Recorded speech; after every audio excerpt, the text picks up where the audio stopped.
Are you trying to tell me that you're still bored after I just made that video about all the things you can do with slime when you're bored?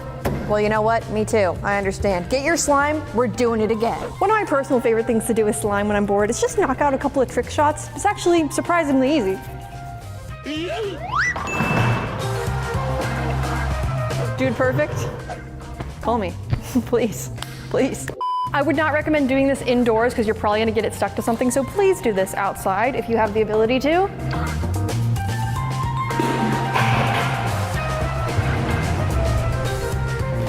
There we go. But honestly, doing trick shots like me, it's pretty dangerous and honestly kind of messy, so let's move on to the next boredom fixer that we have. Slime bubbles. Now, everybody knows that making slime bubbles is extremely entertaining and boredom eradicating, but I'd like to challenge you guys to make an insane amount of slime and then see how big can you get your slime bubble. Starting with a little bit more than a hand-sized amount, you're gonna see how big can we get this.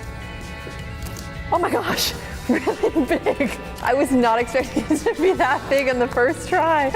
Wow, I guess I am really, really good at this. This is souffle pancakes, which you can get right now at peachybbies.com. And it is one of our best sellers for a multitude of reasons. Number one, it smells amazing. Number two, it makes the most insanely big bubbles I've ever seen. Let's try to make one more with this and then move on to more slime. The trick to doing a really good bubble is having your hands like this. So you can scoop up all the slime and it will make this shape underneath it. Wow, that was not even on purpose.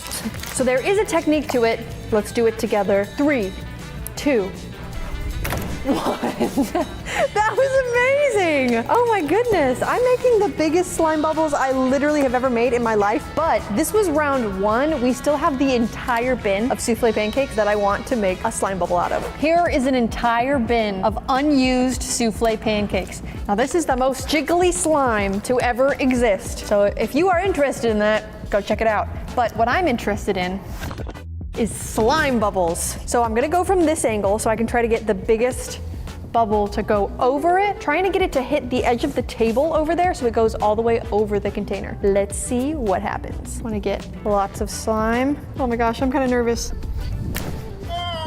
It was pretty good. These are literally the biggest slime bubbles I have ever created. I guess souffle pancakes is literally the best slime for slime bubbles to ever exist. But if you would like to try this to curb your boredom at home, just make a little bit of clear slime or thick and glossy slime and put it in a bowl and just bubble on bubble on bubble. It will be the best time ever. But the next one, potentially even a better time. I assume that you're aware of the concept of building sculptures out of clay. I feel like that's pretty basic, to be honest. So what about building sculptures out of your slime? Here I have a pristine, gorgeous, and very beautiful snow fizz, and I am going to make a baby axolotl out of baby axolotl. Oh my gosh, who's ever thought of that? Actually me, because I did this one time. When you're bored, you can really just think outside of the box and entertain yourself. As long as you have your hands and a slime in front of you, you're gonna be just fine. So I'm gonna start off by first sectioning off my building materials. This is gonna be for little details, like his eyes and his nose. And then all of this is going to be used for the body. So I have some deep pink. Apparently this sometimes turns into like a fleshy color. So hopefully this doesn't ruin my slime, but we'll see. Oh, this doesn't look pink at all. Okay, it's getting better. Okay, we gotta trust the process, you guys. Sometimes snow fizz can be a little bit finicky. This is definitely not an axolotl color. We are pivoting the name of this sculpture from Baby Axolotl to Michael Got a Sunburn. So this will be based off of our dear friend Michael and what he would look like if he had a little axolotl sunburn. A little extra lobstery, just a little bit. Now that we have all of our pink dyed, it is time to get the little extra details in here. So I have the blackest black paint to ever exist, allegedly. Hopefully this doesn't mess up my snow fizz. I've never used this on snow fizz before. Oh, it's thick. This is surprisingly working pretty well. This looks basically exactly like how the gel dye reacted to this weird version of snow fizz that I have in front of me. It's starting to look a little bit salt and peppery. Actually, I think this is kind of cute. This could be like an artistic choice. Like, it's kind of cool, right? So now we're gonna get started on the fun part of this experiment. I don't know if it's an experiment or not. We're gonna make his little axolotl head. Squish it down in there. Here we have our axolotl head. I am now remembering what axolotls look like, and I'm realizing this isn't really what they look like. So we're gonna give him a little mouth. I want this to resemble Michael as much as possible without being terrifying. Okay, we're gonna move on to the body now. A nice round, Michael really, honestly, I don't wanna hurt his feelings, but he looks like a football. And everybody always says that about him, and I don't think it bothers him too much. So we're gonna go for a football shape. I actually own one football signed by somebody who plays with footballs. Sports, looking a little sausagey. Now for 4 little feet. Okay, it is now time to assemble our sculpture. This is the most fun part. I'm gonna take some of the sticky slime back in here, put on the head. Oh, goodness gracious me. That is really scary. And then I'm gonna add his little feet. Oh gosh, Michael. He's smiling so hard. Listen, you guys, if you're making a sculpture, you don't have to make the sculpture look good. Michael, keep your mouth shut, dude. Actually, I'm gonna give him his little eyes real quick because I think it might be too hard to add them after. Give him his cute little Michael eyes. Cute little Michael arms. He's gonna be propping himself up on his knees. Adorable! It's not as bad as I thought it was gonna be. He does need his little boop. Oh, he's looking like a devil. This is an axolotl, everybody. Just hang in here. If you guys do follow along with this, please comment down below what you decided to make out of your slime sculpture, because I'm looking for new ideas for next time I do this. And there you have it. This is one of the most fun things you could possibly do when you're bored and you have slime available. Make a little friend out of your slime. Let's get Michael's reaction to this. Michael. Muchísimas gracias. ¿Tengo que ir? He seemed a little freaked out, but that's just Michael's personality. So this is my sculpture that I made out of slime. I hope you guys also tried to do this. The next one is going to be exciting and exhilarating. Painting. You might be saying to yourself, Aaron, you already did this the last time. You're actually wrong. You're actually incorrect. I painted on the canvas of slime, but today I'm painting on the canvas with slime. And also, to add on top of that, this is painting your friends. And if you don't have any friends, go grab a mirror, paint yourself, will overcome. So today I'm thinking I'm going to paint the wonderful, beautiful, smart, funny, incredible, lovely Anna from Peachybbies. So I'm gonna start off with the background. I don't actually know if I need this to be up here yet, but remember it's here, it'll come back later. Anna lives on Earth. On Earth we have some blue sky. One of my pet peeves is when I make the sky too dark. If the sky is too dark, I'm gonna have a horrible day. My perfect day is a very light blue sky. This is actually 100% the perfect color. So we have our very light blue color. Just gonna spread it around. I don't want it to be too thick. And I would like to do sort of like a Van Gogh interpretation of the sky. So maybe it's a slightly windy day. This looks really scary so far. It's like bear claws coming down from the sky. Okay, we have our beautiful windy sky all done. I do want to add a little bit of clouds to this. It's gonna be an artistic interpretation of life, which is beautiful. Instead of just going straight into the grass next, I'm actually going to start off with her hair. Okay, I have my nice brown color. It's not quite the color of her hair, but I'm gonna add more details in as we go. So we're gonna start off up here, the top of her scalp. This is gonna either go super duper well or extremely unbelievably bad. Why didn't I do the face before I did the hair? I'm gonna put the face right here, the hair around it, and then work out from there. Sorry to get your hopes up that you thought I was about to do the hair, but you're gonna have to stick around. We're going in with the face first. I'm gonna try to make a little head that's kind of shaped like a head. This will definitely be the hardest part, the sculpting of the face. Thankfully, I don't really need to do that right now because I'm just putting down the basics. Now, finally, the moment we've all been waiting for. I'm going to again just do the basic outline. This is so funny looking already. Anna has very long, voluminous, and luscious hair. So we're gonna make sure it literally goes off the canvas just to show that. Stick with me, I'm adding the dye straight to it, it's fine. This is now turning into finger painting with slime, which is also equally as fun.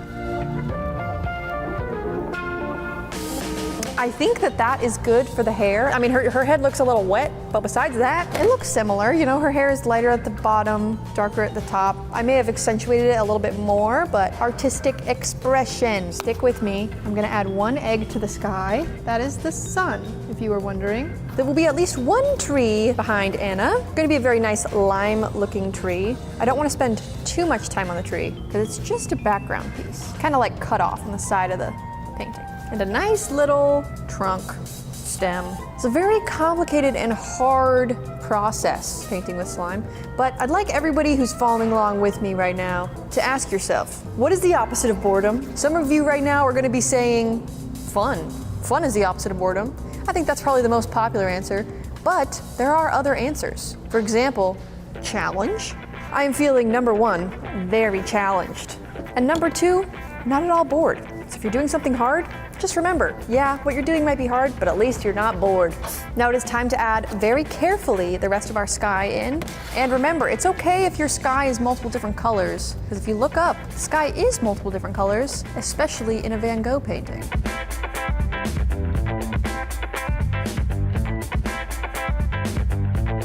Now it is time for the hardest part. I've already said other parts were the hardest part, but I truly believe that this will be the hardest part. It is the face. The thing that makes this so challenging is that slime melts pretty quickly. Everything seems to be holding into place, so hopefully her face will also decide to do that. This looks terrifying. Oh my gosh. Gonna add some little hair. Anna does have eyebrow hair. Oh God. And now that I've added my final touches, here is my portrait of Anna. It looks exactly like her. I'd like to see what Anna herself thinks of my painting. Anna, are you ready to see your masterpiece? Yes. Let's get a side by side first. Don't look. Looking pretty identical. Okay. Here you go. Look at it. Wait, that's actually super cool. Oh my God, I'm so proud of you. This is really good. I love that it's Van Gogh inspired. It looks a little uncanny, but I'm a fan of it. Okay, Okay, let's 3, squish it. 2, 1. Whoa, straight for the eyes. Dude, I love the different textures too. And now you have a new slime that's made of thank your you. friend. You're welcome. Have fun with that. You know, that was really stressful for me, but you know, one thing I didn't think about the entire time I was doing that, how bored I was. Because why? Why? Because I wasn't bored. So mission accomplished. The next one will be even less boring. One of the reasons that you might be bored is because maybe your slime is kind of boring. What if you made your slime yourself, no offense, and you didn't put very much effort into it, no offense, or you got a slime from Peachybbies and you didn't design it yourself, so you didn't have the excitement of designing the slime. Well, here today, you're gonna get that. Starting off with a thick and glossy slime, because I feel like this is a slime that you guys can probably all make from home if you don't already own a Peachybbies slime. Now, thick and glossy is sometimes one of the harder slimes to work with. So we're going right back to that whole challenge idea where we don't want this to be too easy because you might get boredom, and that would be very scary. Okay, now it is time for some brainstorming. We need to think of what to theme this plain, boring, thick and glossy slime. Here I have grape soda scented scent oil. So I know that I definitely want to use that, but I don't want to be basic and boring and just have a grape themed slime. So I'm gonna try to think of something that smells like grape soda, but doesn't exactly look like grape soda, just so we can keep this extremely interesting. Our next challenge is to see if this is going to completely deactivate my slime or if it's going to make it smell like grape soda. Now that we have our slime scented, let me take you through what we as slime chefs have to go through every time we come up with a new slime. Okay, think of every single food you've ever had and how good it tasted and how cute it is. If you can think of a food that tastes really good, chances are it will become a very cute slime. Another thing you could theme your slime after is your favorite animal or your least favorite animal or literally any animal. Usually you pick an animal and an action that the animal is doing, like koala cuddles or baby narwhal bubbles. I don't know if bubbles is an action verb, but